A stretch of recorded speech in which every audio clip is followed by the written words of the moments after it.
Jetpur Dhoraji road ઉપર ઝૂંપડપટ્ટી વિસ્તારમાં મારામારીની ઘટના। ધોરાજી રોડ ઉપર ઝૂંપડપટ્ટીમાં રહેતા વિલાસ વાઘેલા પોતાની બહેનને હેરાન કરતા હોય એટલે કે બહેનની ઘરે બેઠા હોય, બાજુમાં ઝૂંપડપટ્ટીમાં જ રહેતા યુવકો ઉશ્કેરાઈ 4 થી 5 શખ્સોએ ધોકા પાઇપ વડે હુમલો કર્યો અને ઇજાગ્રસ્તનો આક્ષેપ છે। હુમલામાં વિલાસ વાઘેલા ગંભીર ઇજાગ્રસ્ત થતા જેતપુર સરકારી હોસ્પિટલમાં સારવાર અર્થે ખસેડવામાં આવ્યા છે। જેતપુર સિટી પોલીસ હોસ્પિટલ પહોંચી અને વધુ તપાસ હાથ ધરી રહી છે। Story report by Rakesh Pithadiya, Jetpur. Vilasbhai, શું ઘટના બની? શા માટે તમને મારવામાં આવ્યા?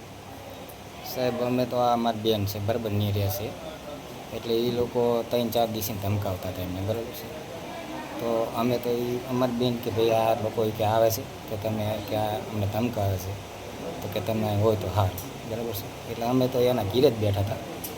તો અત્યારે અમે અમારી રીતે બેઠા, બરાબર છે। એ લોકો આવ્યા તરત ધોકાને લાકડી, બરાબર છે।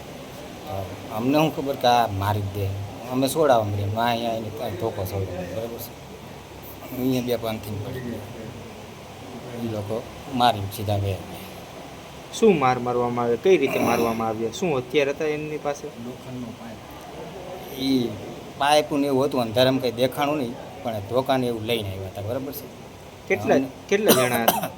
એ તો હતા 6-7 જણા હતા। એની વાંહે બીજા એમને કોકને ભાગ કર્યા ને એમ એ બધા આવ્યા ટબ્બર થઈને, બરાબર છે। અહીંયા ટીવીને તમને આવી ઉપર કાંઈ મારવા આવેલા હતા? હું બોલું, જાન લેવા હુમલો કરવા આવ્યા હતા અમારી માથે, અને અમને તો એ વિષયમાં એવી બહુ ખબર નથી કે આવું જ કરશે।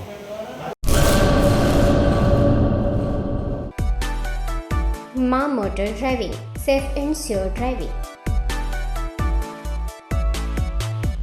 ડ્રાઇવિંગ એ શોખ સાથે આપની મોટી જવાબદારી પણ છે। અમારા ઇન્સ્ટ્રક્ટર દ્વારા સચોટ અને સરળ માર્ગદર્શન।